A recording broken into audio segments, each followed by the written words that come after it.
Malmunu son aydınım Urfa'da becerip sözünü ilk almadılar. Daha onu ben antamda tarihdeydim. Tarih geçti detay yoktan paraydı. O sonra Malmunu son dağ göğsünden dınlap çıkan çeşme de Şam-ı Seher kalbi coşlu bağışladın diye de tahini oluyordu. Evet.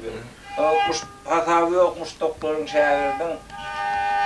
İl halkın toy bayrama çağırdın, göğenmeden cuvan yaşlı bağışladın deyip şöyle hem de diye de. Ağam hem ömrüne hem nesibine bereket versin.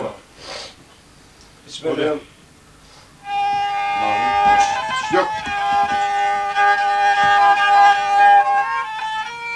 Zaten bir de ağamı söyledim.